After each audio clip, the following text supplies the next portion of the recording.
here at MNIT Allahabad. I would like to welcome all of you on this gracious moment. Dean, in presence of Dean Students Welfare, Professor K.N. Pandey sir, Faculty in charge Students Counseling, Dr. Abhishek Kumar sir, and Assistant Faculty in charge Student Counseling, Dr. Ashutosh Mishra. I would also like to welcome our esteemed guest for today's session, Professor Braj Bhushan, to share his ideas on the today's topic of webinar, Managing Mental Health Challenges During and Post COVID-19. Before starting over the topic, let me introduce our honorable speaker to you. Professor Bhushan started his journey with fieldwork in National Task Force Project of ICMR, Indian Council of Medical Research, in year 1995, and currently he is the head of Department of Humanities and Social Sciences, IIT Kanpur. He has completed his masters from Banaras Hindu University and pursues PhD from Baba Saheb Bhimarao Ambedkar University in neuropsychology. He has also served the post of senior lecturer at IIT Guwahati and visiting professor at Kyushu University, Japan. His current areas of work are cognitive neuropsychology, cognitive ergonomics, and trauma psychology. Sir has been awarded with numerous awards all around the globe, such as Sri Devraj Chair at IIT Kanpur and our Common Future Fellowship from Volkswagen Stiftung, Germany.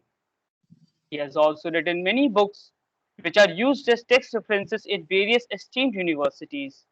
One of the most famous, eminent Indian psychologist, 100 Years of Psychology in India, is written by him, published in year 2017. It gives me immense pleasure to witness his presence among us. Topic for today's discussion is managing mental health challenges during and post COVID-19.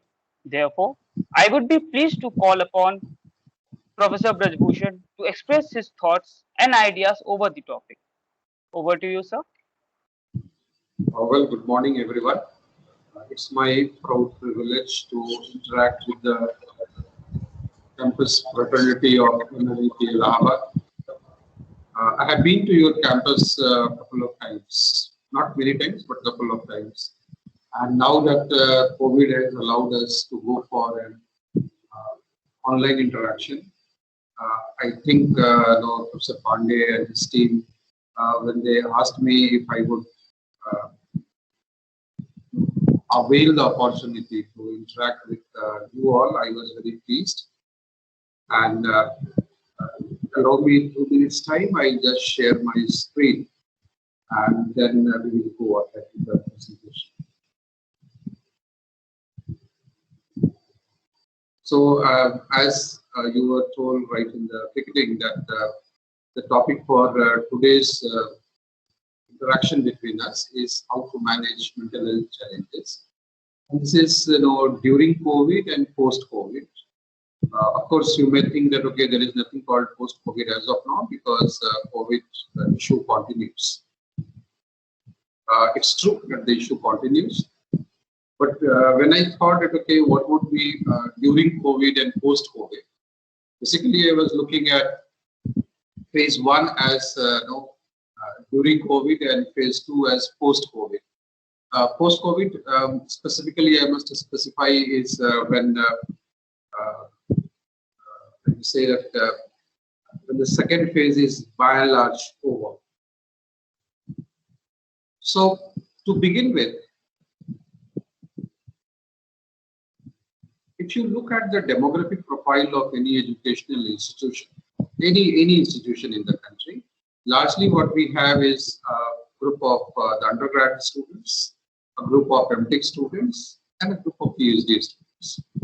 I have put them separately because these are the students who vary in their age and therefore in their maturity. Okay. Why I have divided them, I'll much later I'll come to that as well. Why I chose to divide the student group into 3. As of now, let's understand that we are looking at them separately, primarily because of their age difference and age, which also might have to do in many cases with maturity. The other set of people in the educational institutions are the employees and their dependents. They are, of course, above the age of the PhD students, definitely. The young faculty members or the young employees in the institute, in the registry cadre or in our technical cadre, they must be, somewhere around the highest stage of the PhD student or little above that. But then we have a big spectrum, somewhere around 17, 18 years of age to 65 plus. That's the range that any educational institution will have. And therefore, when we talk of mental health issues, there could be generic issues. Generic issues, basically, irrespective of which demographic group you belong to, these mental health issues apply to you. Those are the generic issues. And the profile-specific issues are basically, your age, your gender, your other life conditions. So those are profile-specific issues. Today, I would be focusing mostly on the generic issues. Okay, but towards the end, I would also like to slightly touch upon the profile-specific issues. Okay, and what are the bigger challenges that educational institutions have to face? Because you have to look at the welfare of, okay, or even if you specifically talk of mental health issues, then you have to think of the mental health of all the campus residents. Okay, right from the UGs to the most senior citizen on the campus. Now, what did we see in the year 2020? We had a couple of words that we added to our vocabulary. Isolation. This was a word known to us, but we did not know the context in which it was being used during early 2020, the month of March, April. Quarantine was perhaps a new word for many of us. We did not know what quarantine means, and now many of us have experienced it. Lockdown was the other word that came to our vocabulary. We knew curfews. Okay, we learned in the beginning we learned something like Janta curfew, but then it was immediately followed by lockdown, and then we had extended lockdown. Then two words that also got added to our vocabulary were epidemic and pandemic. Okay. And very recently we have black fungus and of course the yellow and the white fungus as well. So mucormycosis is the new word that has come. Now, why I am listing these words? It might appear as if these are information. These are piece of information, okay, which the experts knew, and now it is trickling down to the lowest person in the social strata. Somebody who has nothing to do with the diseases, who has nothing to do with cure, who has nothing to do with health management. But all of us are aware of these words. What I'm going to do today is to look at these words which have been added to our vocabulary, and then look at how these words, when they translate into real life experience, how do they affect our mental health? So let's first begin with isolation. Last year, there was a study in Lancet which came forward with very instant, I would say. Many of you must be aware, there is a word in science and technology, mostly in science, it's called speed science. Speed science means the speed with which a problem has come up. At the same speed, you also try to formulate a solution to that. Psychiatry or social science is a domain of knowledge where speed science doesn't work. Okay, you need to wait and watch what kind of symptoms appear, and only then gradually you can consolidate. And therefore, you might have seen that during COVID, there have been several revisions in the prescription that has been released by the health ministry.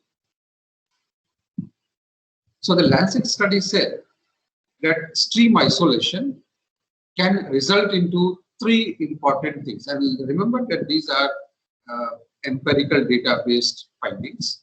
So it's not a hypothetical or pure theoretical kind of derivation. It's hardcore data based. Three types of problems. One, what is called as post-traumatic stress symptoms, confusion and anger. Confusion and anger we all understand. Post-traumatic stress is basically when you experience certain symptoms of stress in the absence of the source. Okay, so mostly we have the source, and that becomes a concern for us, and that results into a stress symptoms. But in post-traumatic stress, the situation has already faded out. Okay, so there is actually no situation that should make us feel stressed, but still we have the symptoms, and the symptoms are somewhat weird in a sense that, for instance, you are busy doing something, so you have a thought going on in your conscious mind, and suddenly that source of stress appears. Okay, so this is called intrusive thought. So a thought has forcefully intruded into your consciousness, and that shakes you. Okay, you are emotionally shaken, psychologically you are perturbed. The other is that you are asleep and then you have a dream. Dream is again something very common, but when you have a very adversely loaded dream, and that too which is repetitive in nature. Okay. So these are the primary symptoms of post-traumatic stress. There are many more, but we will concentrate only on the common ones. Confusion, of course, you understand that there is lack of clarity. And when we say anger, anger also involves a whole lot of irritability. Smaller things you are not able to digest, you simply get irritated. Last year itself, there was another study published in Frontiers in Psychiatry. This was a study on the medical staff, doctors, nurses, and paramedics.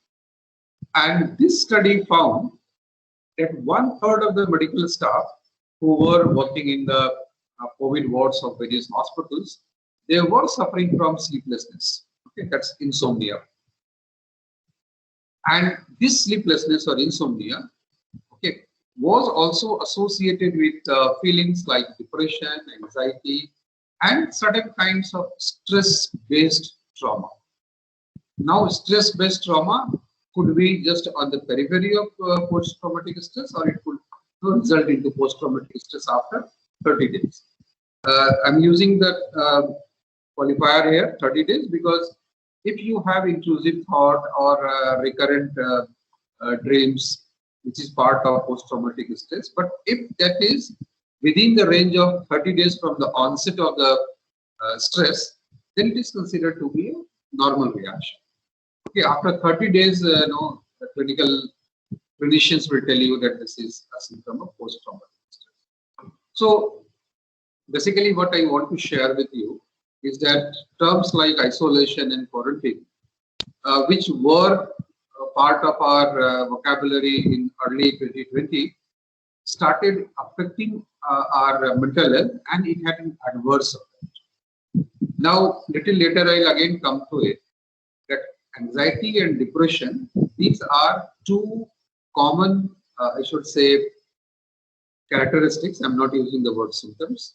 Anxiety and depression are two common characteristics found in the students. Okay, mostly the UG students across technical institutes in our country. Okay, I'll share towards the end a survey on IIT Bombay students. Clear indication. There are a whole lot of studies. I'm sure your Office of Dean of Student Affairs and your health center and the counseling services at your institute would endorse it. That it happens. In all technical institutions, we have the highest number of UGs having problems of depression or anxiety. Now, these anxiety, depression, stress-based symptom, confusion, anger, and post-traumatic stress, all of them, they started evolving, manifesting as a result of isolation and quarantine. So imagine a situation, somebody in the hostel and being told that, okay, you have to now confine yourself for 14 days. Okay. We, of course, as human beings are gregarious in nature. We are social in nature. We are not designed to remain in isolation. That starts adversely affecting our mental health. So if you are asked to do so in the hostel, or if you came after the first phase of unlock and you were asked to remain in quarantine for 14 days at some place and then move to your hall, some of you might have experienced it. Or when you travel back home because the institute wanted you to leave the campus because of health concerns. And when you reach there, the district authorities or Arogya Setu or other government authorities or your own family members or the family doctor advises you that 14 days of extreme confinement within the house, something that none of us had experienced. So what would be the mental health outcome of such kind of isolations and quarantine experiences? Okay, so these are the ones that we have talked about. If you look at the prominent sources of stress during the first phase of Corona, first phase, therefore I have put a stamp there that it's year 2020 that we are talking about. The duration of quarantine was important. So somebody who had full 14 days of quarantine versus somewhere who were much more cautious and therefore went for one additional week of quarantine. There were few who did not have any such symptom of COVID-19, but they were driven by the fear of infection. And remember, fear is far more dangerous than the actual symptom. Talk to your psychology faculty members in the institute and they will explain to you at length why fear is far more dangerous than the actual symptoms of any disease or disorder. Frustration, boredom, you feel frustrated. I don't know whether any one of you did it or any of your faculty members experienced it. We are into online mode, all institutions. And I remember one of the students in my course in the previous semester, he had a profile picture which said that I am bored of this type of class.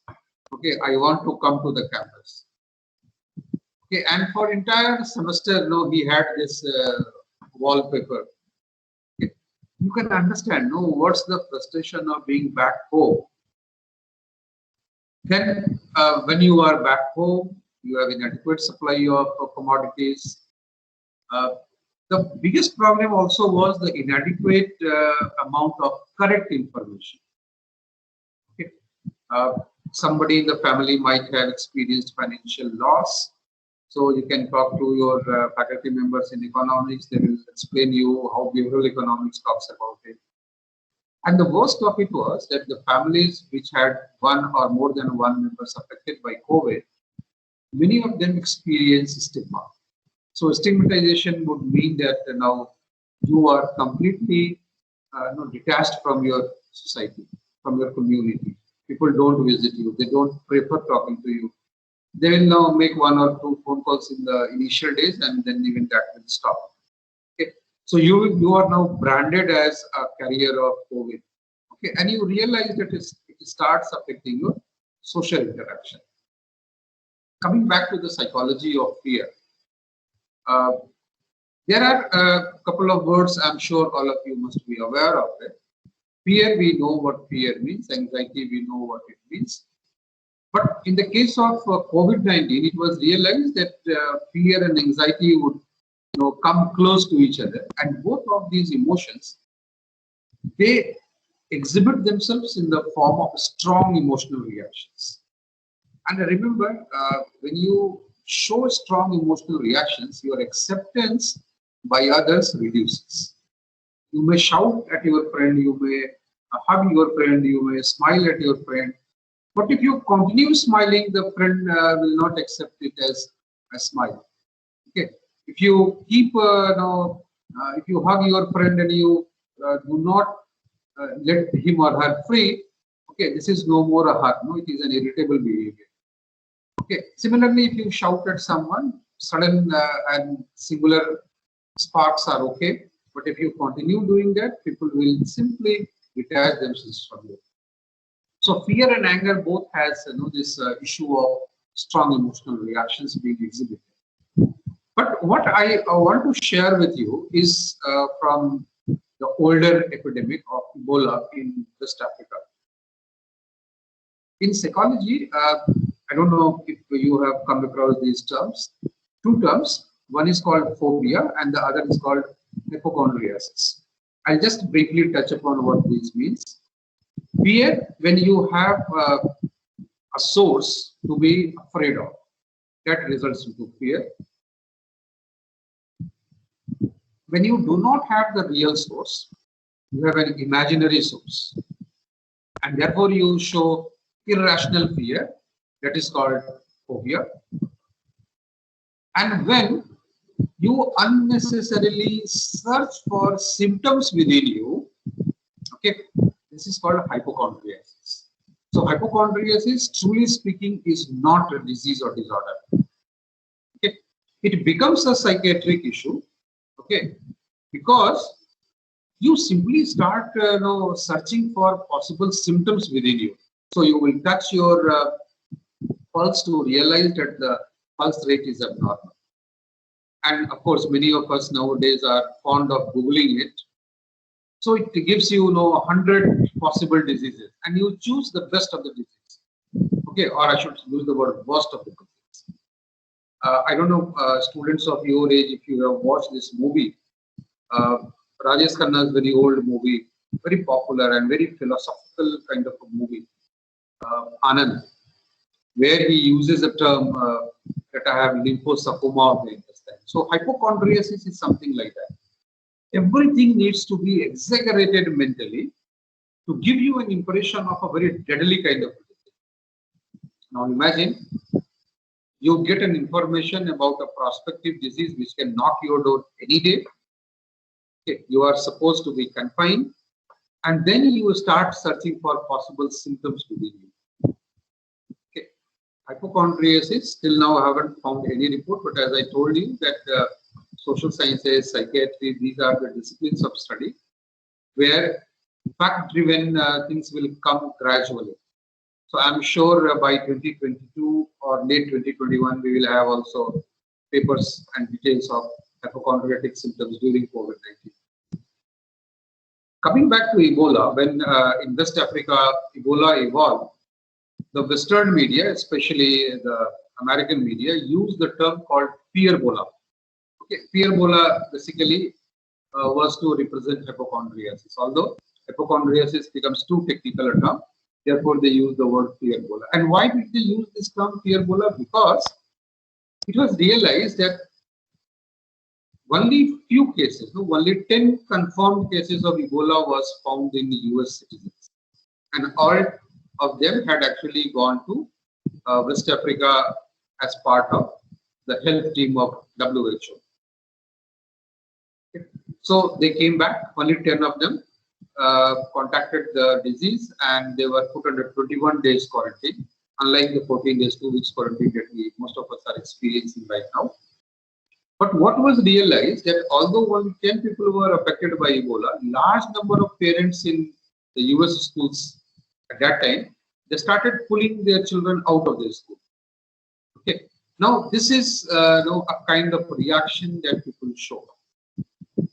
Okay. Even if you remember the early days when we were told that you have to wear a mask, and we came to 2021 when we were told that okay, now you have to put double mask. Okay.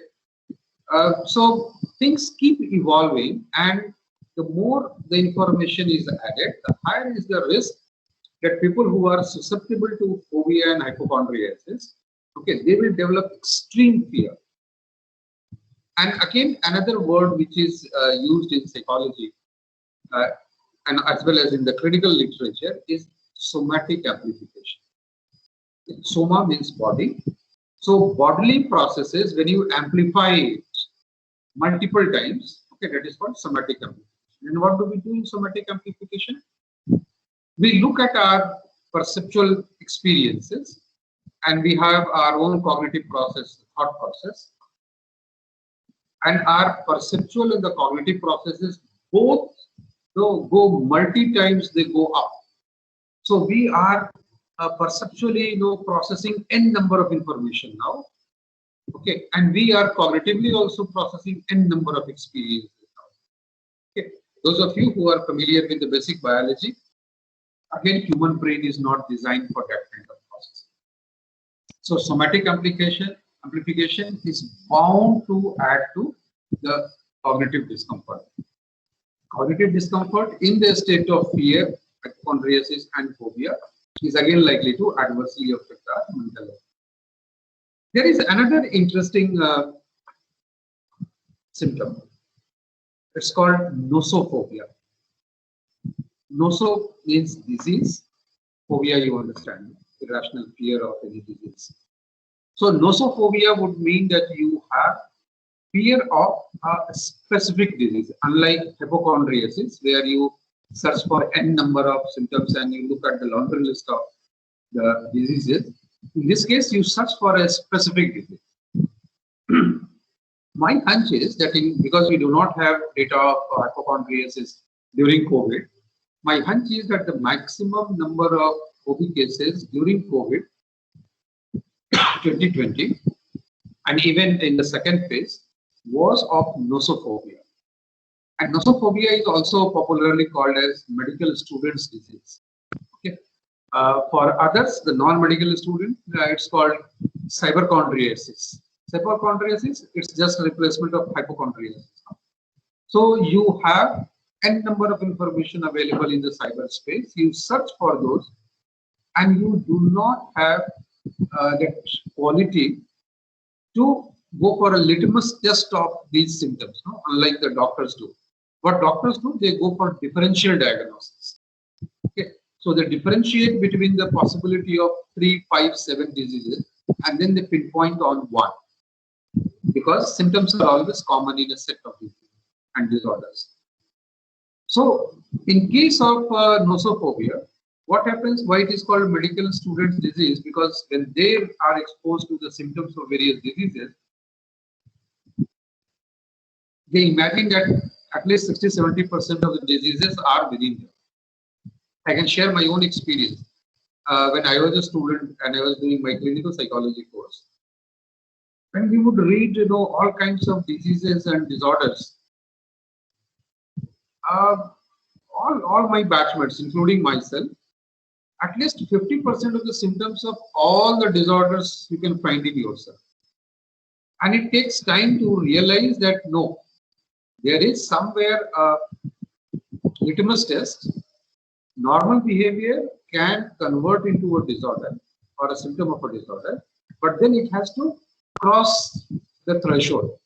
Okay, and what crosses the threshold, at what limit, and which set of characteristics should cross the threshold simultaneously to be classified as a single disease or disorder, is something that only experts can do. But we, as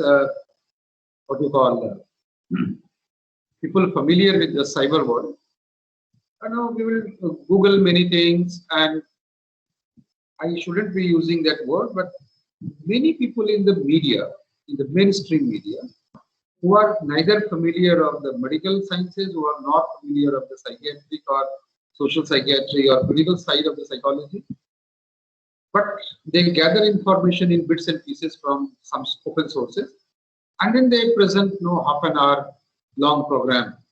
Okay. Aaj ki baat, health ke saath, likewise, different kinds of program they will project to you.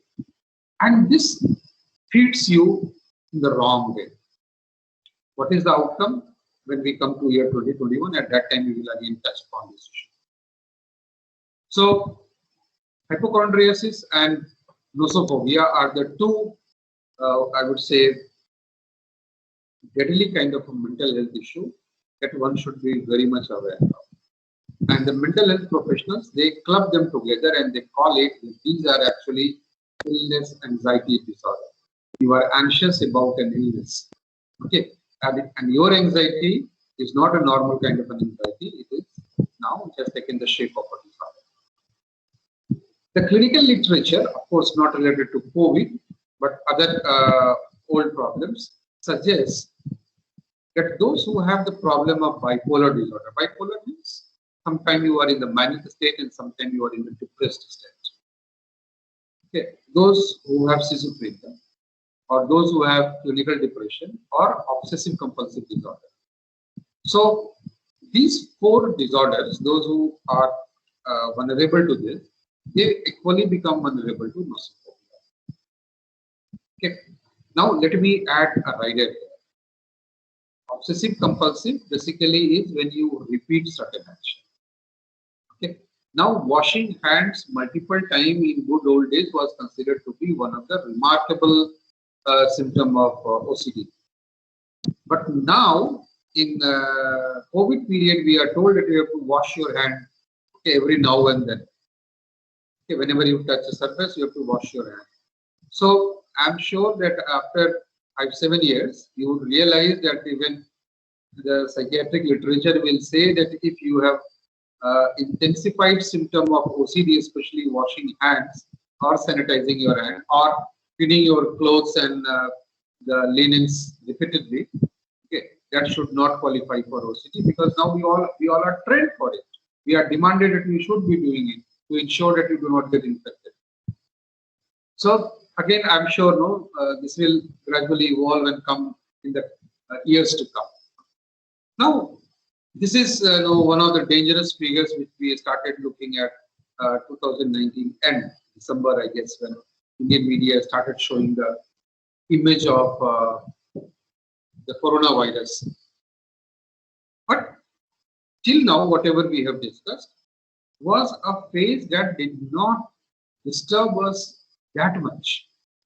But when the transition took place in 2021, this virus gave an impression of something like this: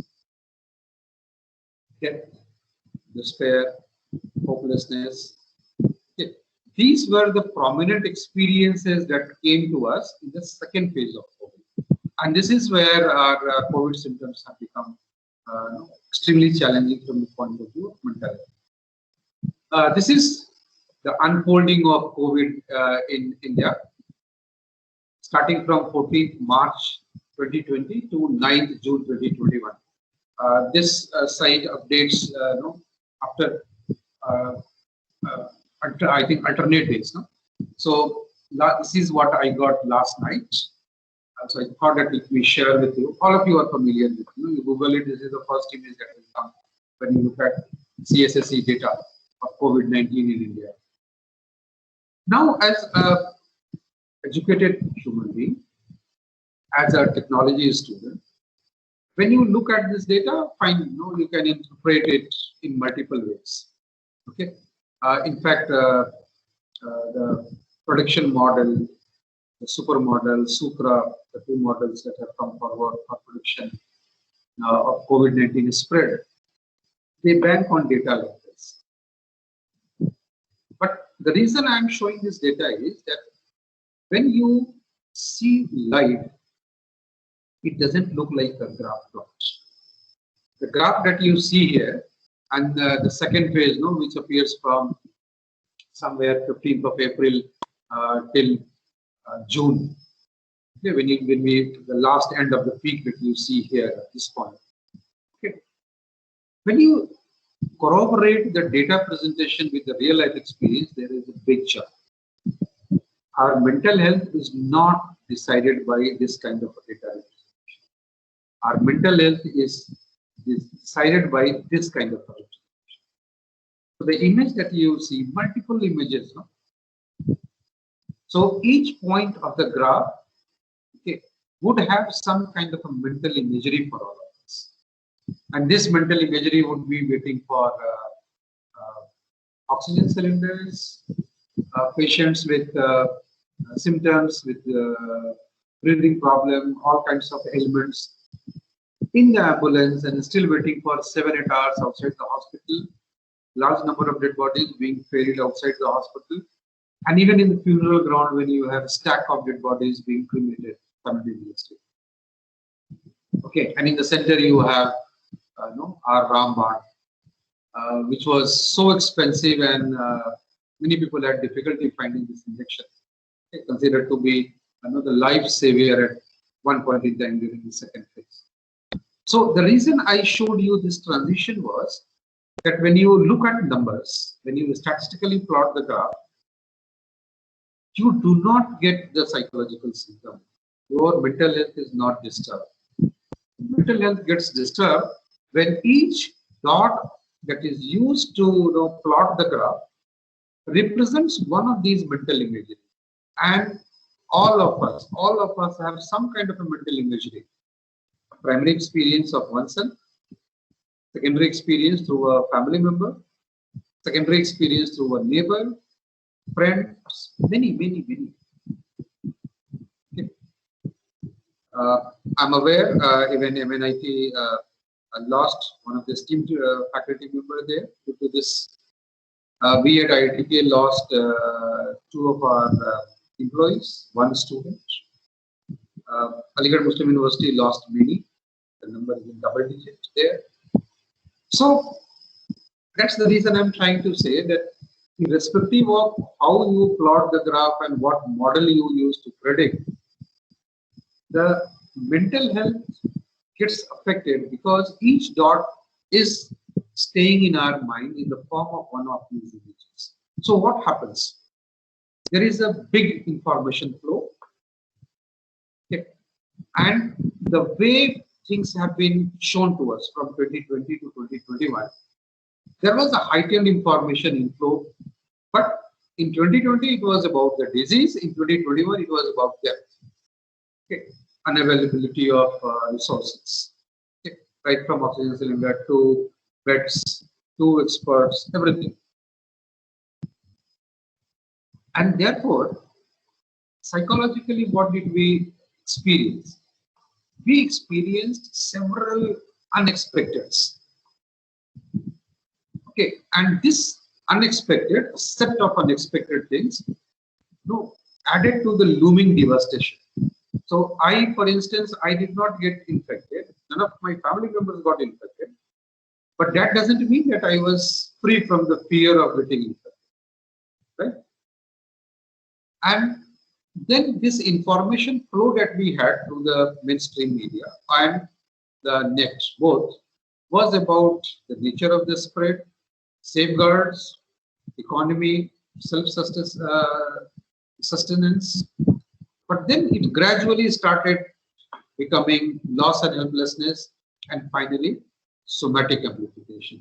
We had discussed somatic amplification some time back, that are both perceptual and cognitive factors. They get adversely affected because of the somatic amplification. Our brain is not designed for that. Okay, but unfortunately, nowhere the mental health or the behavioral aspect came into the public discourse. Okay, none of the mainstream media pointed this out. In the policy implementation also, if you see, we focused only on the infrastructure support. Okay, so flights were being used, helicopters were being used, ships were being used, trains were being used, lorries were being used. Okay, but all of them were for infrastructure. Even in the when we are preparing for the possible third wave, which is likely to affect children most, we are making up hospitals, we are creating beds, we are recruiting more number of doctors. What I'm saying is that we are still focusing on the infrastructure. Okay. The mental health and the behavioral aspect did not come either in the public discourse or in the public policy implementation. And for that reason, some of the educational institutes have been taking it very proactively. And thanks to the Dean of Student Affairs of MNIT, who decided that at least students should be exposed to the possible consequences of what has been observed during the pre and the second phase of the post-COVID situation. Now, what would be the outcome? We discussed about the post-traumatic stress symptoms, and I told you that there are issues where we have a source of stress which is no more there. So COVID is no more there, but it has left an experience with us. So what is likely to happen? First 30 days, the intrusive thoughts, recollective dreams, all kind of jitteries and anxious behavior, those might come. But clinicians will tell you that first 30 days is okay.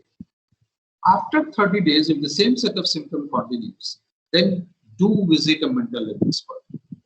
Okay, because it gives an impression that you are a likely case of post-traumatic stress. And if the post-traumatic symptoms, it continues, okay, for the 90 days. 90 days is 90 plus 30, you should think that. So first 30 days, you don't have to worry. From the 31st day to the 90 days thereafter, means 120 days altogether. Okay, the symptoms are acute, and it's good to get into touch with an expert during this phase itself. Okay, do not allow the symptoms to go beyond the 3 months period. If it goes beyond the 3 months period, that means 3 months of acute, 1 month of onset, 4 plus 3. So after 4 months, if you start experiencing the symptom, then it is an indication of chronic post-traumatic stress, which will take longer time to leave you. Okay, getting rid of a chronic post-traumatic stress symptom is difficult, and therefore I'm suggesting that it's good that after 30 days, if you have any of these things, okay, do get in touch with a mental health expert. The other thing that we experienced in 2021 was mostly a great sense of helplessness, because our friends, family members, the close ones, they would ask you for help, and you simply are not in a position to provide. Okay. You became a victim, or one of your family member became a victim, but you couldn't do much. Finding a bed was a problem. Finding a place in the mortuary was a problem. Finding place in the burial ground or the cremation ground was a problem. Okay. So therefore, we are a populous country, and therefore, it backfired in a massive way. And therefore, many of us have experienced grief and bereavement. You were saddened to lose a loved one, okay, a friend, a neighbor, colleague, family member, a relative, okay, or somebody at distance whom you loved. Okay. Now, psychologically, there would be a pain that such kind of loss will incur. And many a times, such pains are overwhelming. If there is an overwhelming pain, you don't have to worry. Somebody has died, you are grieving. You are in the state of bereavement, and this pain is acceptable. But what you need to think is of profound sadness, shock, anger, disbelief. Disbelief means it can't happen. I just don't believe it. Or you develop guilt. If I would have done this, this would not have happened. So it leads to a feeling of guilt.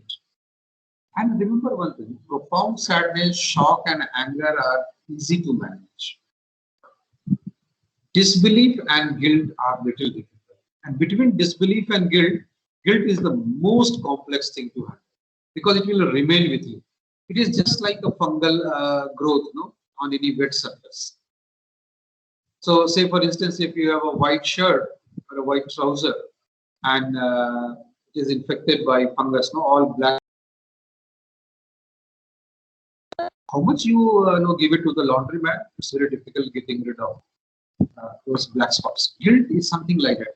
It gets ingrained in our psyche. It will any time get activated and will become a big source of problem for us, mentally speaking. In terms of physical life, it affects our sleep, it affects our eating mechanism, and most worst, it prevents us from thinking straight. And as an educated person, as a student of technology institute, or Millen Technology Institute, you are supposed to think rationally, act judiciously. And if you are not able to think straight, then definitely thinking rationally, acting judiciously, those things will get compromised. Now, the major sources of grief and bereavement, if you look at it, okay, I have just selected few of them, which are more perhaps common to students of your age. divorce or relationship break is unlikely to happen, except for might. I'm not saying that it would be common, but in exceptional case of PG students, it might happen.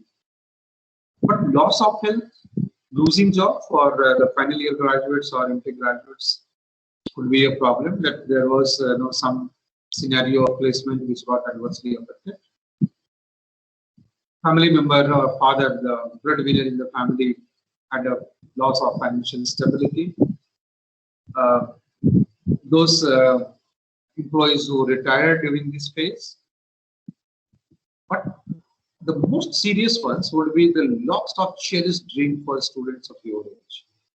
You had planned at second year summer, I'll go for internship at that place. You had some earlier conversation with somebody. Things were by and large crystallized. And you realize that the dream is shattered. You are very worried about the serious illness of somebody who's very close to you, parent, sibling. You were very friendly with some of your batchmates from the department, from the wing, in the hall. And then you realize that this online business has adversely affected the degree of friendship. And loss of safety after a traumatic experience. So you had a reserve. Okay. And then somebody got infected, got hospitalized, and then you realize that all the savings were lost in saving one person, and that person also couldn't survive.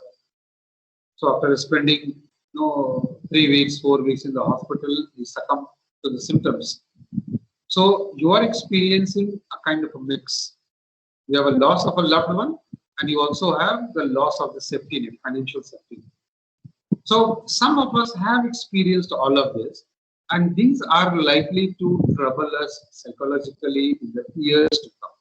It won't be days or months, it would be years to come. Therefore, there is a need for all of us to manage our grief. Remember one thing, that there is no normal timetable of grief. Should I cry in the morning? Should I cry in the afternoon, in the evening, twice a day, thrice a day? There is no such prescription.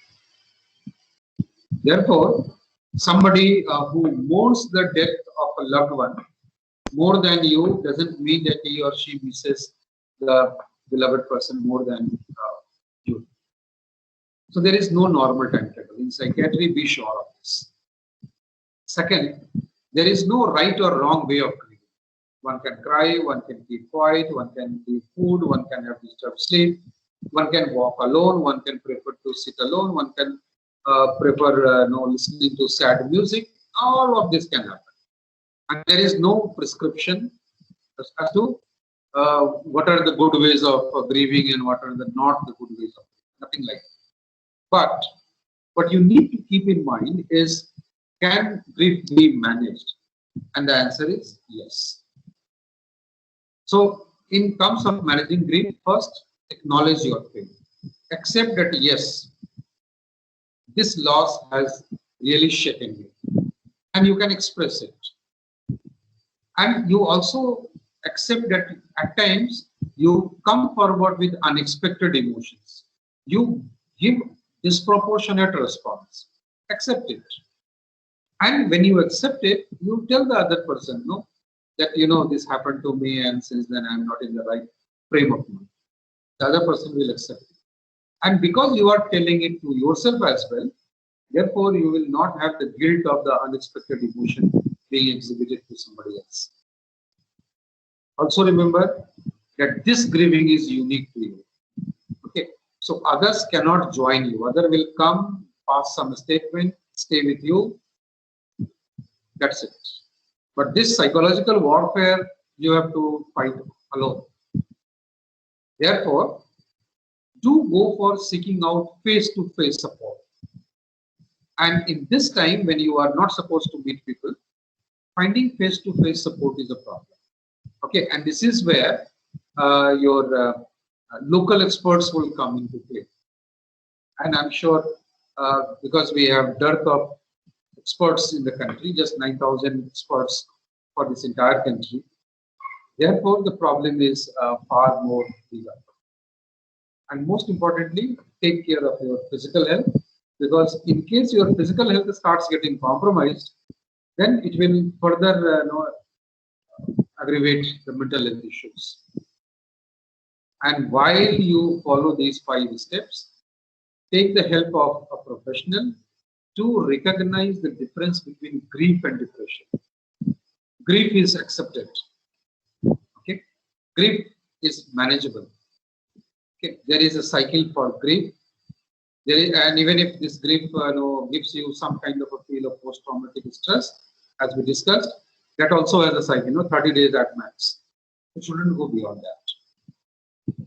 But we as normal human beings, non-medics, we don't know to differentiate between grief and depression.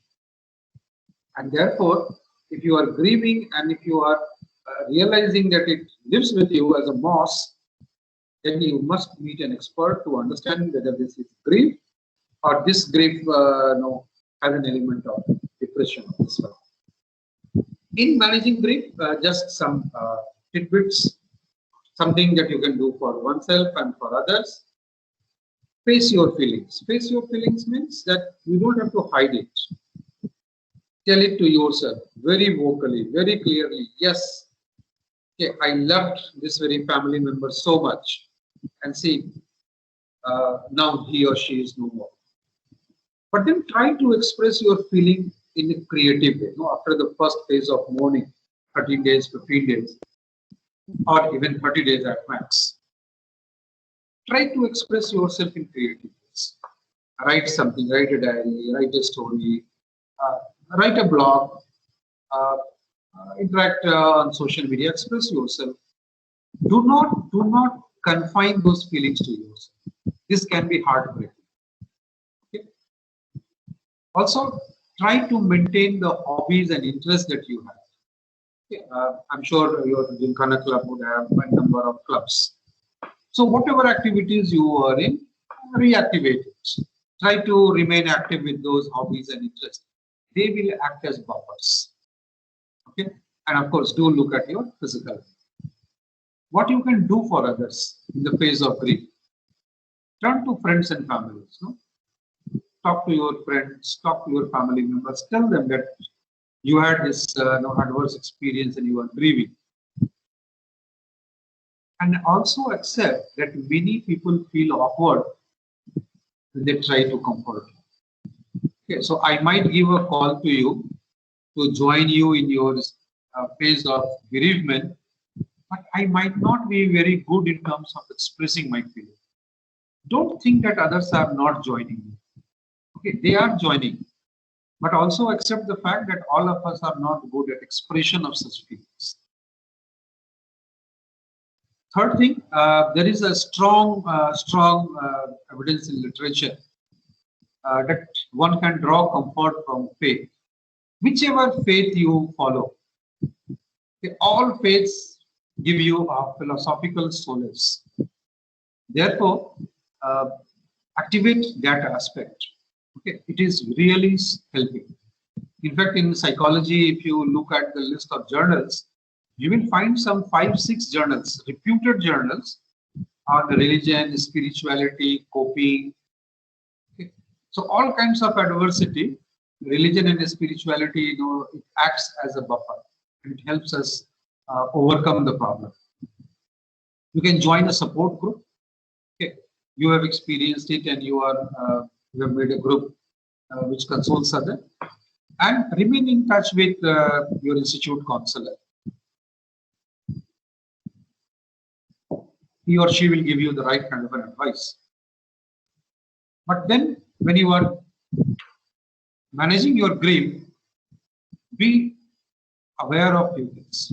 I should rather say that beware of few things and raise the red flag if these things are there. If there is intense longing and yearning for your deceased loved one, you are not able to forget. The person who has died, whom you have lost, keeps coming to you in the form of intrusive thought, in terms of images, okay. Or you simply deny that this person is not dead, his spirit is still around me. These are all denials. Okay. Intrusion is a symptom of post-traumatic stress. Recollective images in either live state or in the state of sleep. These are symptoms of post-traumatic stress. Denial of death or disbelief is not a normal response. Okay. Or if you imagine that the loved one is alive, that is not the truth. It is just not going to happen. Or if you are visiting the familiar places, say for instance somebody in the family has died and you go to his or her room, you look at his or her belongings. These are not the right ways of grief. If you are developing a tendency to avoid things that belongs to your loved one because it will trigger the thought, recollection, that is also not a good thing. Okay. And if you have developed extreme bitterness and anger within you, then that is also not good. Your anger and bitterness will be exhibited towards all other things in life, okay, who are not responsible for this loss. And if there is a feeling of emptiness, you feel void within you. You feel your life is meaningless, empty. First 30 days, it's okay. Beyond 30 days, if you realize these symptoms are there, do visit a mental health expert because this is not the normal style of grieving. Towards the end, I'd just like to share a few things with you. That we are a populous country, crores of people who share soil and resources with us.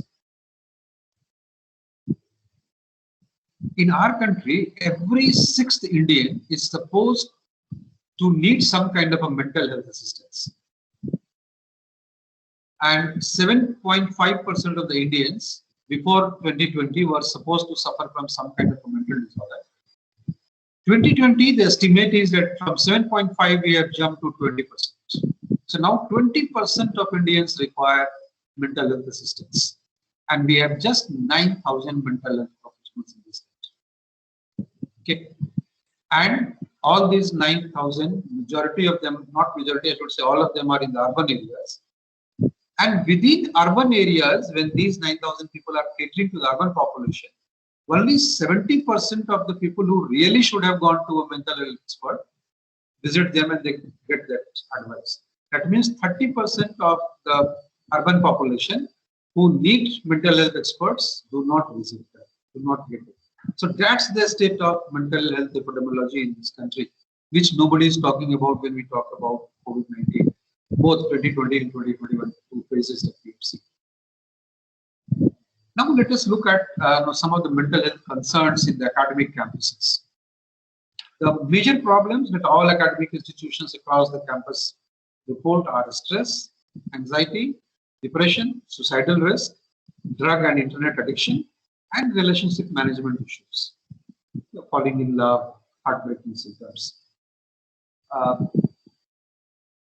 Stress and relationship management, we are not going to talk about right now. Just to touch upon anxiety, because in MNIT, the students who are right now logged in and listening to me, most of you, majority of you would be in the age group of 18 to 25. Now, in the age group of 18 to 25, 50% of us, the Indians, are supposed to be anxious. 48.3% depressed. And the suicide rate in our country varies between 2.2 and 12.2, depending on different states. So on-campus suicides are also not something uncommon. And when we have internet addiction on the campuses, now you want people to remain online for 9 or 10 hours of the day.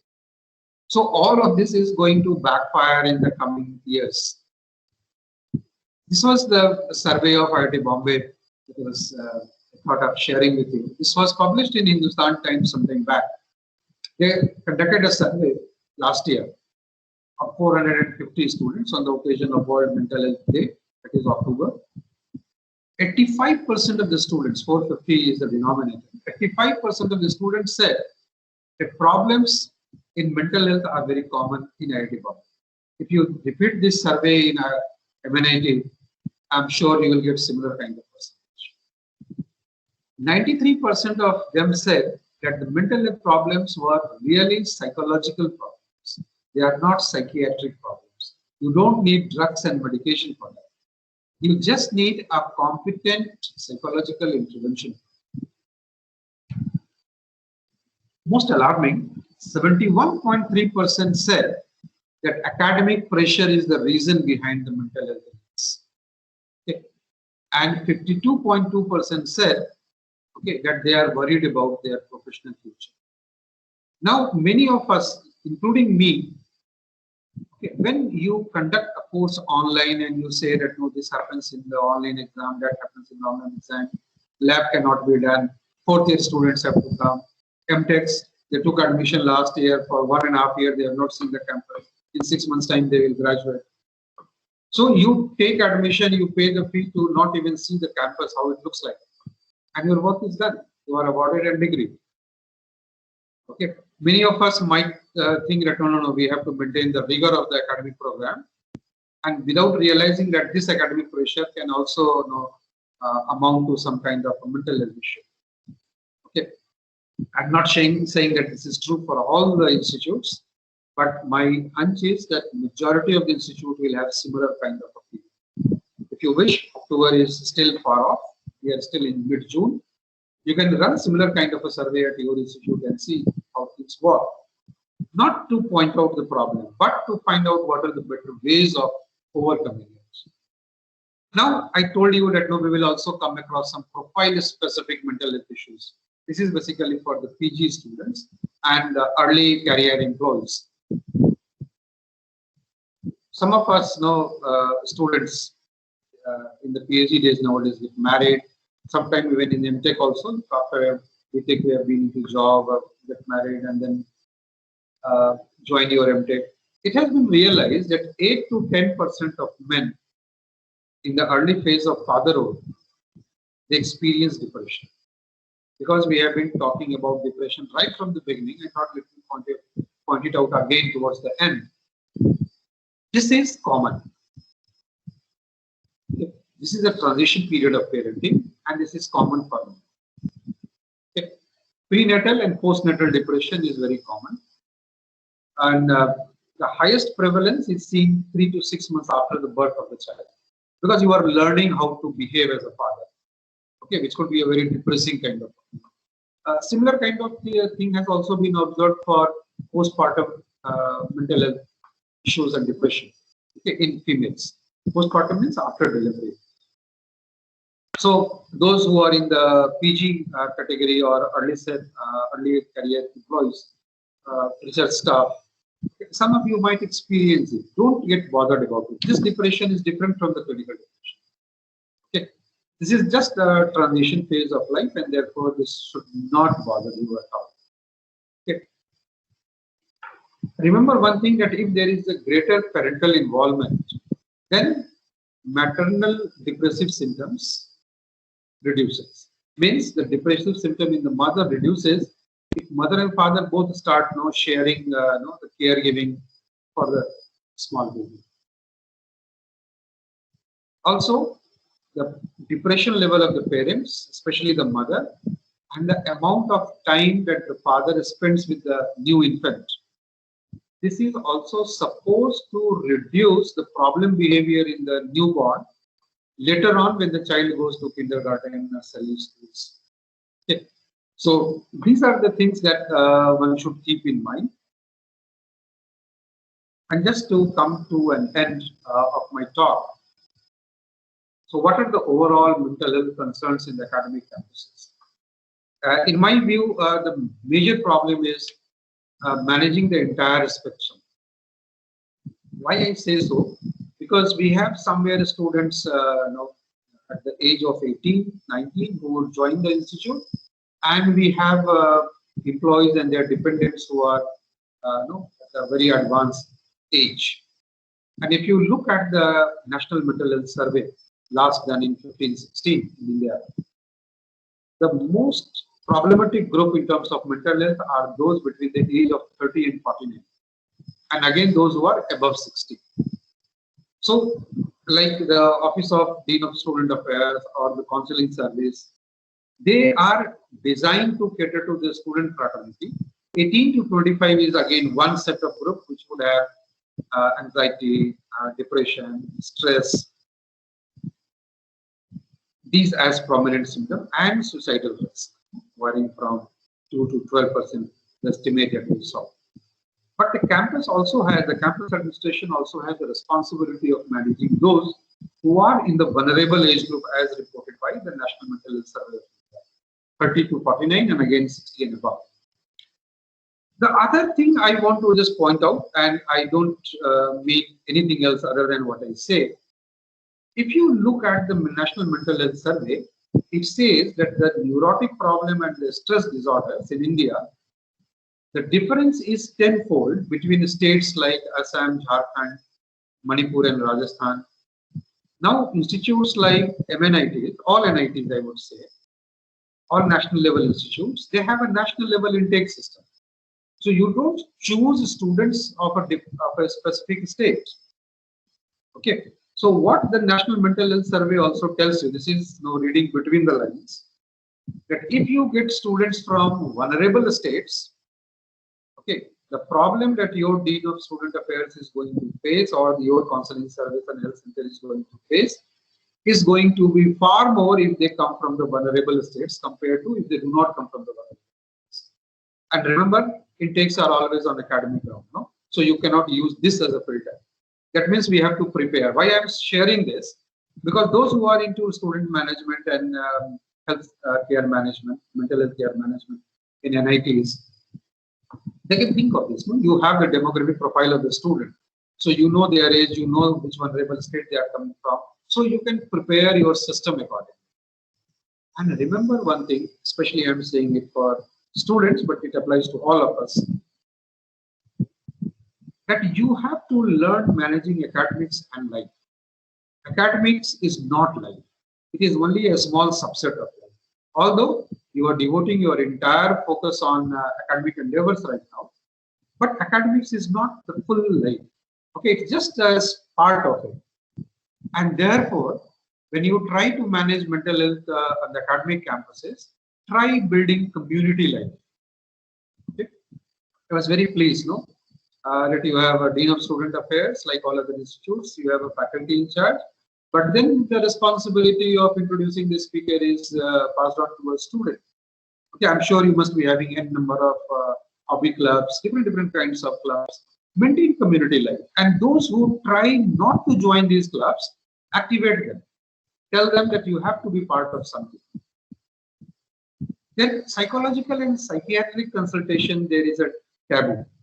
We don't think that this is needed. There is no harm in it. Okay. See, I belong to the fraternity of psychology. Do I appear so dangerous to you that you will not feel consulting somebody? The way you consult a psychiatrist, a psychologist, the same way you can interact with the teachers in whom you confide. You think that, no, I can go and talk to this teacher of mine. Walk in, tell your teacher, no, they are grown-up people. They have seen life much closer compared to you. Tell them, sir or ma'am, this is what I am experiencing. Do you think I need a consultation? And I'm sure your teacher will help you. Okay, you don't have to always write formally to the dean to seek such kind of help. No? So that kind of a community life we need to build up. The way we have it in the family. Okay? You feel comfortable, somebody feels comfortable with the siblings, somebody feels comfortable with the mother, somebody with the father, somebody with grandparents, somebody with a friend. Similarly, no? So let the burden or onus of this task, whichever word you want to use, be distributed. It's not the office of the Dean of Student Affairs who is supposed to manage it. It is not the institute counselor who is supposed to manage it. Let's have a community life. Okay? Even the pass outs, those who have left the campus, many of them would like to contribute. Okay, so the Dean of Alumni Affairs can also contribute heavily to it. Then in the present time, because face-to-face counseling is a problem, tele-counseling is something that you can think of. And especially I am requesting the students who are interested in socially relevant technological projects, either your BTP or MTP project or your master's thesis, think of socially relevant things. We have many things. No? We have hypochondriasis, we have nosophobia, we have anxiety, depression, suicide ideation, suicide risk. Many things we have talked about right now, or even simply grieving, how to grieve, where you are, where do you stand. Many of these things can be converted into some kind of an algorithm. Life is not algorithm, true. Symptoms are not algorithm, true. But can symptoms be mapped to algorithm? Answer is yes. Okay.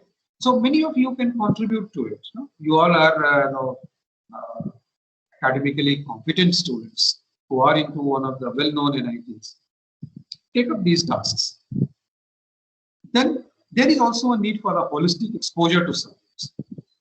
Don't confine to computer science, electrical, hydraulics. No, we have this tendency of drawing lines within lines. No?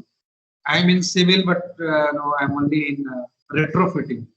I'm in retrofitting, but only in this kind of thing. Don't go by those kinds of things. Adopt a holistic exposure. No? And especially you also have humanities and social sciences there. You have management department there. Life is too wide. Get exposed to as many things as possible. Later on, when you land up into the professional life, you won't get that much of time. Student life is the best life to get exposed to n number of things. Again, I'm repeating that be sensitive to social issues and go for creative engagements so that you develop a broader view of it. So that's all that I wanted to share. I just want to share a few more things. It's a kind of self-promotion, but in case you are interested, you can look into it. Last year, I wrote for a newspaper. It's Hard News. And I wrote an article called Mental Health and Corona, Better Late Than Never. If you are interested, you can search the web, you will find this. The other was Libido, Violence and Lockdown. This was mainly violence within the family during the lockdown period. Again, 2020 publication. This is pure for general public, not a scientific writing. On the left panel, what you see is the high time police becomes responsible, reflect and change. This was basically when police was resorting to lathi charge and whatnot to contain people. This was published by a Chandigarh-based newspaper called The Correspondent. During COVID, the health ministry came forward with last year. The health ministry came forward with a prescription that we shouldn't spit in public. This is very common, especially places where pans are very common. Varanasi, Allahabad is known for all this. And in Hindi, if you are good at Hindi or love reading Hindi, last year I wrote something on quarantine, lockdown and fear. Quarantine, lockdown or Bhai Ka Manolukya, published by News Time Post from Lucknow last year. And very recently, on 2nd of May, Panchajan published one article which talks about how to get rid of all these depressive and stressful symptoms using your creativity during lockdown. Recently, I started writing a blog. So this is Grudge on Behavior. In case you are interested, this is purely in Hindi. It is meant for people of the Hindi heartland. Small blogs. And as of now, I have posted 6 of my blogs there, which also the latest one is on the vaccine hesitancy, why people are not taking vaccine, what is the hesitancy, how one can look into it. This is there is also one on anger, and it says कि क्या आपका गुस्सा कहीं अवसाद जनित. So if you are depressed, depression has a corollary. Depression can also result to some kind of an aggressive behavior. And if you are interested exclusively on mental health, the topic today, okay, the second last COVID-19, this was the blog. So I'm not recommending that you should read it, but I'm just sharing that I also resorted to creative writing, non-technical writing, not journal articles. This is just for non-psychology people, common people, those who are interested in net saving. If they want, they can read it. And it's again my pleasure to thank the Dean Student Affairs, Professor Pandey, Professor Abhishek, who was instrumental getting me connected to you all through mail and sharing link. and all of those who have been very kind and patient listening to me during this presentation. I'm sure some of you might have questions, so if you have a question, I'll be happy to answer. Yes. Any student want to ask any question can raise their hand, can write into the chat box. Professor Pandey. I'm very much thankful to Professor Brajbhushan for delivering this very nice lecture. I have two questions. The first question is related to the OCD. Sir, you said that as people are washing their hands several times during this pandemic period, therefore, this type of OCD may be, this type of thing may be taken out from the OCD category. But if a person is having a mild symptom or moderate symptom of OCD, of washing hands and others, then that may, this washing hands during this pandemic period may alleviate the behavior. And that may increase the OCD level. Isn't it? Yeah, that's true, sir. In fact, anybody who has a milder symptom of OCD, especially washing hands, would have magnified. The problem, the way the clinicians they look at OCD is that when the symptom is exhibited in action, like washing hands is an action. So that is the compulsive part of it. The problem is not the compulsive part. The problem is the obsessive part, the repetitive thought. So obsession is the repetition of thought and compulsion is the repetition of action. Now, if my repetitive thought is not an indicator of a psychiatric symptom, okay, rather it is a thought which is induced in me to warn me of a possible infection, and therefore if I am washing hand, then this symptom will not aggravate. But if it is COVID related kind of an alert, mental alert, then of course it will aggravate. So under this condition, what a person should do? He should consult a counselor or something else? Sir, I think say if somebody did not have OCD, see, for instance, if you wash your hand 5 times or 6 times a day, for instance, I'm giving an example. Say morning, after toilet, we wash the hand. During bathing, of course, we have cleaned the entire body. You go to the department, you touch the equipments, you wash your hand. You come home, have your lunch, you wash your hand before and after the meal. So altogether 10, 12 times, anyhow we were washing our hands. The problem has come when we have been told that you have to repeat it n number of times. Yes. So if it is something which is post instruction, then it is not preceded by a repetitive thought. So the compulsive action is not due to a repetitive thought. It is only a warning signal of possible infection. So nothing to worry about it. But if say there is a repetitive thought like say, for instance, like a guilt of doing something wrong, and you have that mental what you call fear, and therefore you think of wiping the floor time and again. So if you take your broom and the wiper and clean the floor 12 times a day, it is not cleaning the virus. It is basically driven by an obsessive thought. So one needs to understand this way. Yes. Sir, my second question is about the fear. During this second wave, the people have so much fear about going out or catching again the infection, and the different other types of fears are there in the mind of students and the faculties and others. So what we should do for that? Sir, fear management is a separate topic in itself. But I can share with you that this is not something very unique. Okay, during all kinds of havocs, social havocs, such kind of behavior is exhibited in the society, and so has come this time as well, because we have seen our colleagues dying, family members suffering. So fear is bound to come in us. I think we should allow time to ourselves, that so that the fear would sediment. And once the fear sediments, the clarity of thought will come up, which will tell us that, okay, this was just a time-bound fear. Now I can go to office, I can work in lab, I can touch my own research paper and thesis.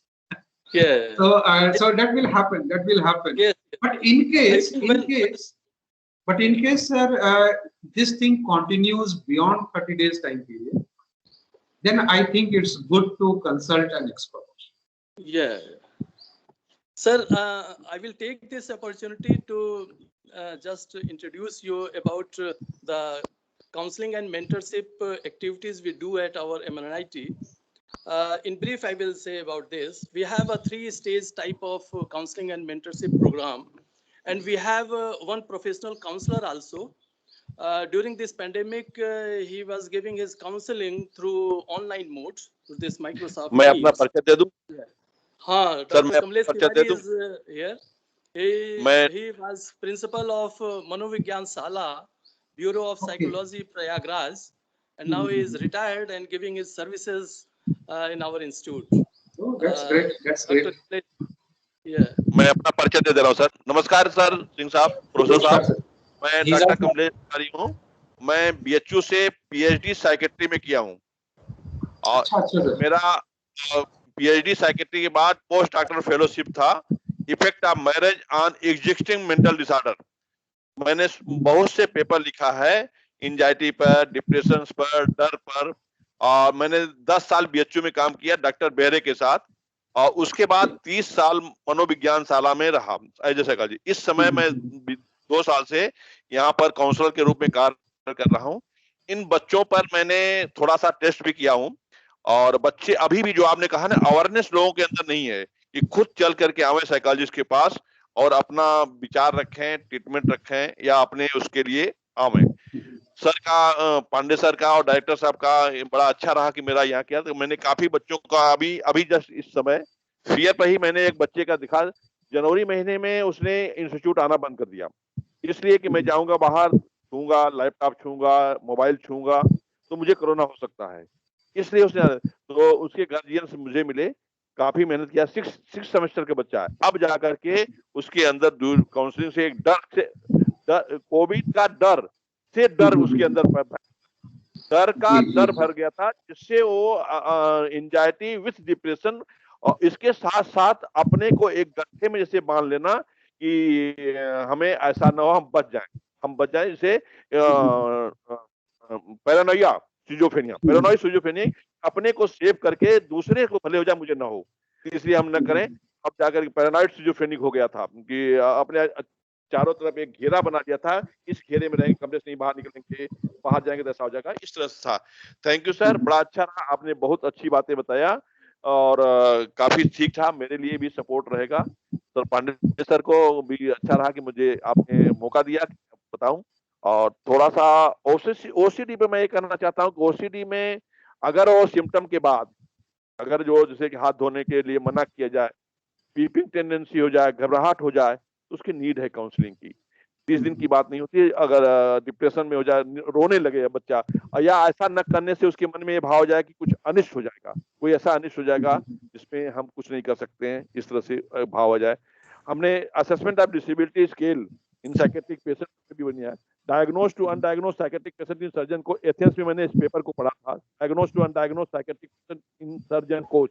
बहुत से लोग psychiatric problem रहता है और उनको पेट में दर्द है, लेकिन साइकोलॉजिकल सिम्टम नहीं। Thank you sir, thank you मान गया थैंक यू। क्वेश्चंस होंगे, हाँ ठीक है। Thank you so much sir, और MNIT has the privilege of having you, such an experienced person as a counselor, so thank you so much sir.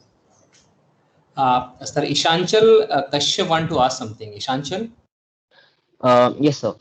So first of all, sir, the session was extremely comforting and really informative.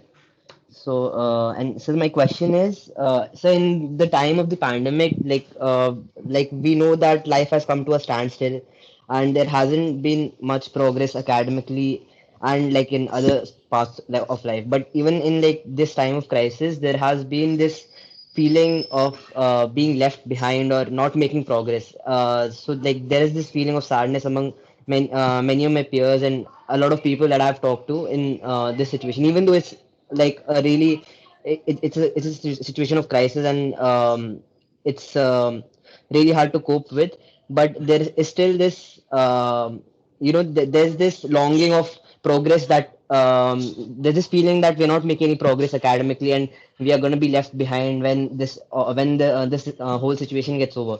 So what are your tips like on how should one cope with that emotion of being left behind or not making enough progress in this situation? I think, see, this is a feeling which is not only unique to you or your friends. Among ourselves also, we also have similar kind of feeling. Your project is stuck somewhere. The progress of your some research paper is stuck somewhere. In fact, journal reviewers are stuck somewhere. This is something which is very, very, very common. So, at the student level, I can understand that you have fixed number of years, or I should say rather fixed number of lectures to complete a course. No? And there would be some online evaluation mechanism which you might not be very comfortable about. Therefore, this kind of a negative feeling, sadness, or being lonely, or being on the periphery of this overall academic endeavor, I don't think you need to worry about it. The only thing I can suggest, of course, you have a very competent counselor at your institute, so take his professional help. I would suggest, let's say, talk to your friends. I'm sure you will realize that all your friends would have a similar kind of. But then talk to your instructors concerned. Talk to the teachers whom you feel very close to. Talk to your parents, all the relatives who are very close to you, whom you can share things very openly about. And you would realize that they too would share this experience, that all these are transitory phases. This sadness, is a transitory sadness. It has to die down, and you don't have to make any effort. Just you have to ensure that you are physically fit and keep yourself mentally engaged in something productive. Okay? Not thinking about the progress, not thinking about the courses that you missed, the grade that you got, or how unsatisfactory was the online examination or online class. This kind of things will remain. I think perhaps my guess is that even the coming semester is going to be online, at least till September, October. Only then things might improve. We don't know as of now. So we just have to accept that this is the reality. Okay, and growth that has been stopped today, it is not going to stunt my overall growth. I am going to evolve. I am going to grow. I am going to become a good student of technology. But this is a period where I will have to take care of my physical health, of my mental health, and whatever I can do with a little bit of online teaching and my own rigor towards the course.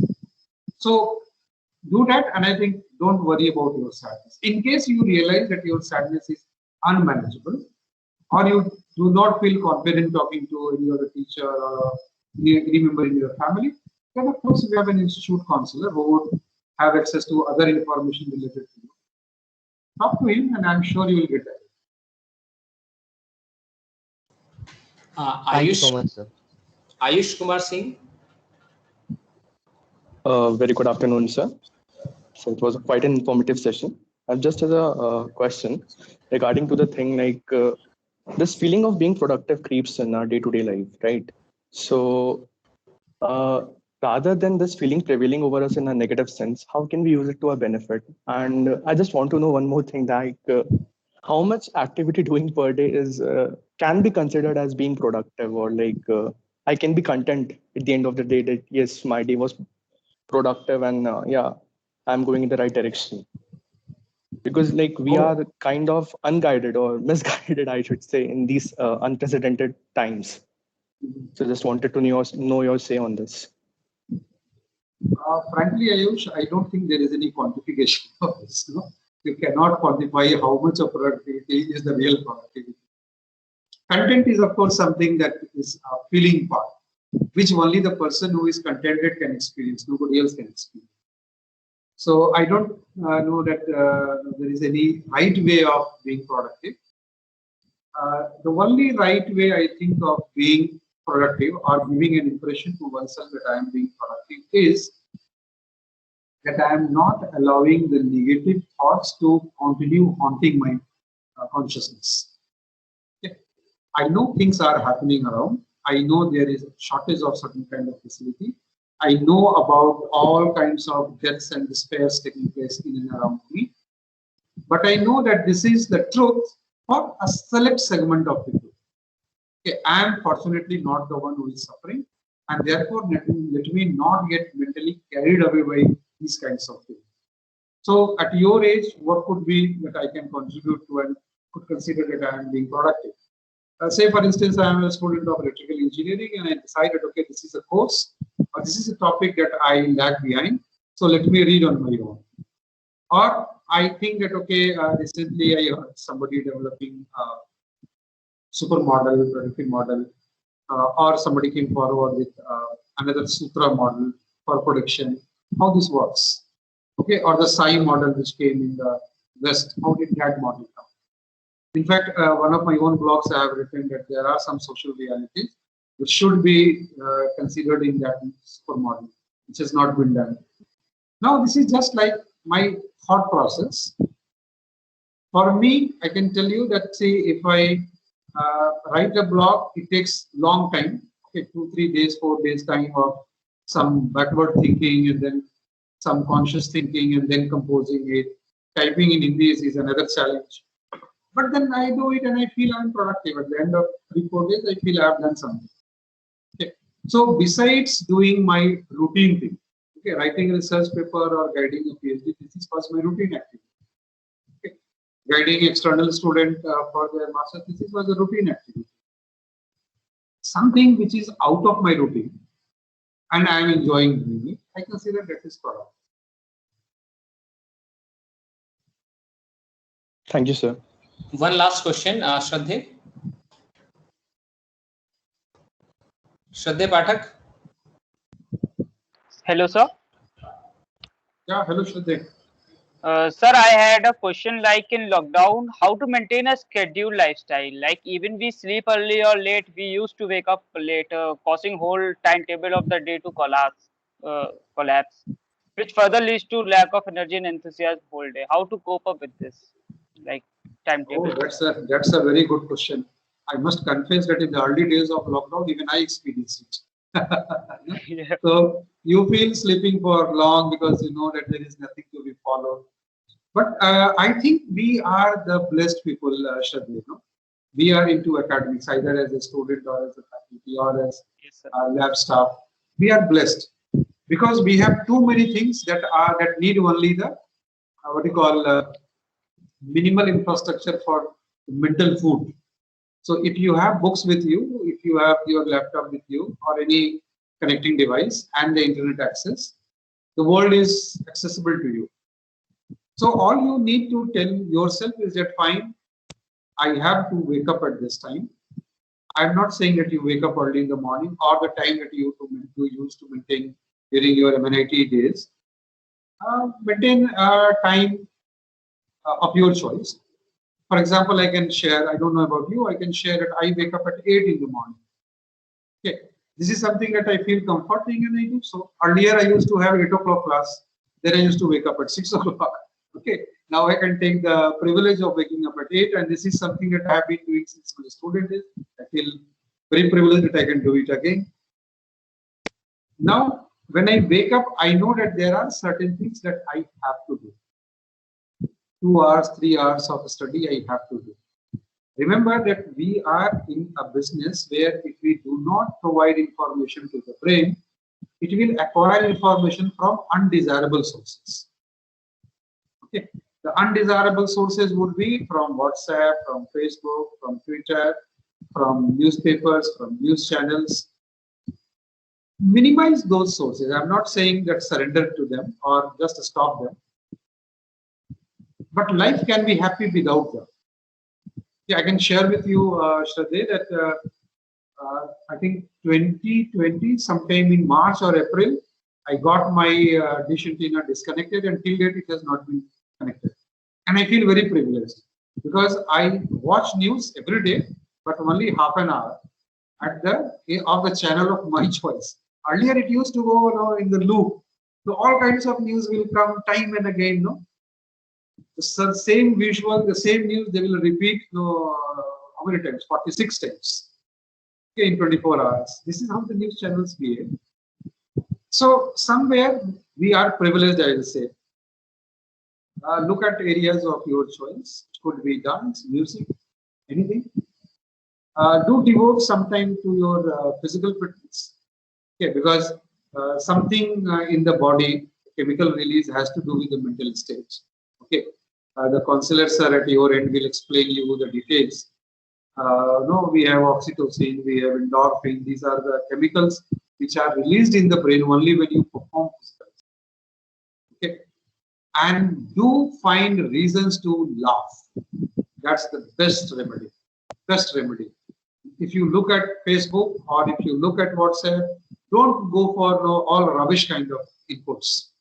Jokes that make you laugh. Watch them. Laugh. Because when we laugh, endorphin is released in the brain and it kills the stress. So there are ways and means of managing. Basically you are managing oxytocin and endorphin levels in the brain. Nothing more than that. Physical exercise helps you do that. Okay, jokes and the conversation with friends which makes you laugh, burst into laughter, kind of a laugh. Okay, do that. That helps you manage the chemicals within the brain. We don't know what's happening in the brain, but there are research which tells you how you manage it. All sadness, depression, anxiety will be gone. So I think manage only these two things and this period will happily pass. Sir, last one question. Animesh, you want to ask something? Animesh Ranjan? Yes, sir. Quickly. Thank you so much, sir, for this extremely good session, first of all. And so my question is actually is based on social media, actually. Sir, I often wonder if social media is a blessing and also a curse, but should I sometimes wonder if I should stop using it, or because it heavily affects your mental health, as we all know that. So what do you have to say about that? I'm a little confused about that. I have the same take as you have. I don't consider social media as a big boon. Let me tell you very frankly. You may disagree with me. I consider it more of a problem than a boon. The only positive advantage of it that you can exploit is whatever feelings you have and you cannot share, you can post it. So you have vented, or you have a source of venting out, nothing more than that. But you must be cautious. There are 1,000 others who have also put venom on the social media. All kinds of things, religious in nature, cultural in nature, derogatory in nature, very pathetic kind of information. But people are happy doing that. If you are the one who do not feel happy about it, do not log in. Okay. Or if you feel the urge to log in and post something, log in, post, and exit. So you are contented within that whatever I wanted to throw in public, I have thrown, but I'm not going to look at the shits of others. Okay. This is one way of managing it.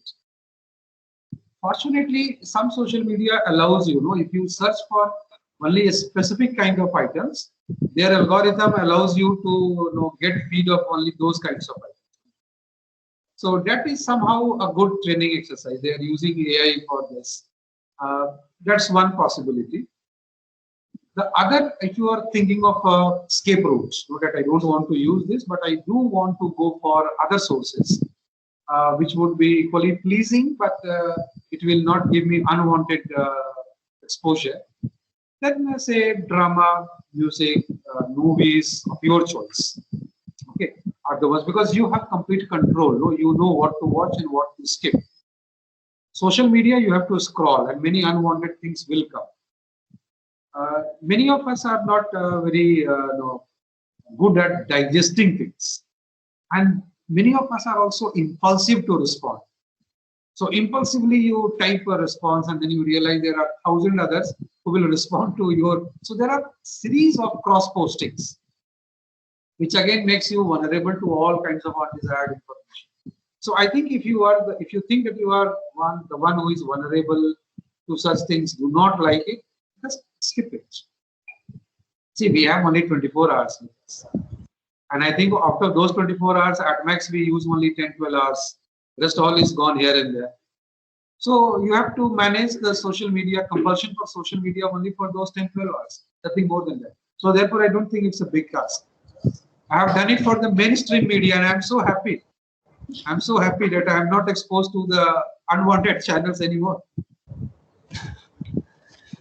So, sir, if I ask you bluntly, if I ask you that, should I completely stop it? Because, sir, what I always think that whenever I decide to, stop it and I would never use it, thought comes to me that would I be, cut off from my old friends or different people, and I would have no exposure to all that, and I would be completely unrecognized among them. See, now you have given the answer to it. Okay, I will share my experience with you. I am not I have a Facebook account, but I am not good at it. The reason being, whenever I log in and I have to scroll 3-4 times, maximum 2 to 3 scrolls, and I feel like, okay, I should log out, and I do it. When I started writing my blog towards the end of May, that was a time when I started logging in so as to post the link of my blog on the social media, because I shared it with few of my friends and 2-3 of them suggested that you post it here. It becomes easy for us to forward it to others. But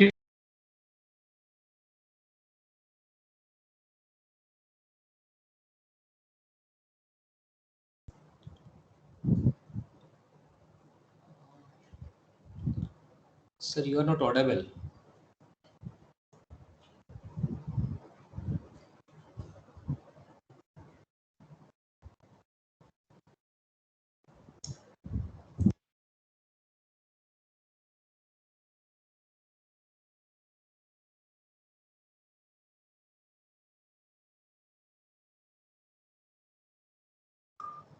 Perhaps he's disconnected. Let's wait for 1 or 2 minutes. Otherwise, we'll close the session. Okay. But his name is there. It means he's not disconnected, but something else has happened. I think he's taking out his presentation. I don't know, sir. No, he had already taken out his presentation so that his video was on. Okay. Otherwise, with the presentation, video becomes off. Nevertheless, he has answered most of the questions to the level of our satisfaction. So yes, we should the be only very. Thing was vote of thanks was remaining. Sir, I will give him a vote of thanks through mail also. Please, whether he is muted. No, sir, he is not muted, sir. So you may call him in the Microsoft Teams itself. Okay, sir, let me call.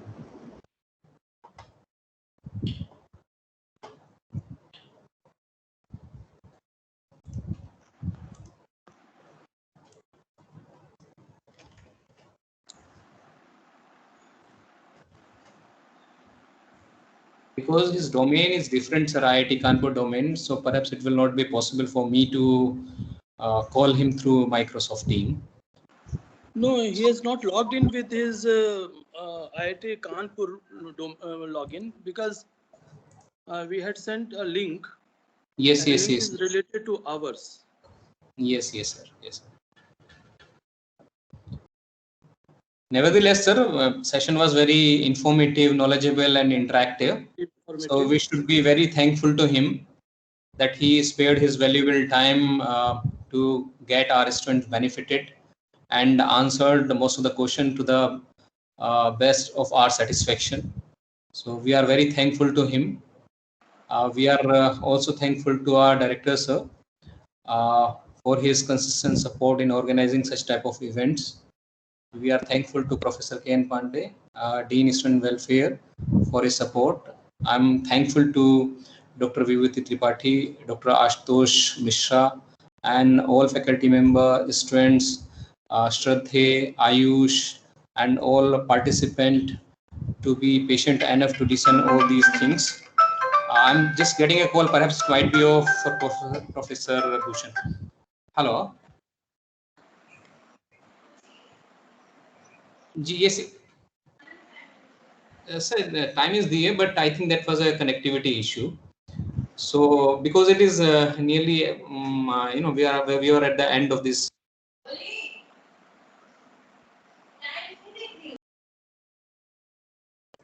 Thank you. Yes, sir. Thank you, sir. Yes, sir. Sir, we are very thankful for your informative and interactive session, sir. Thank you very much, sir. Thank you very much, sir. Thank you, sir. Thank you. So he just called me, and I asked him not to get again connected because it is the end of the session. So I'm thankful to all who attended this session. Thank you very much. Jai Hind. We can leave now. Thank you, sir. Thank you, sir.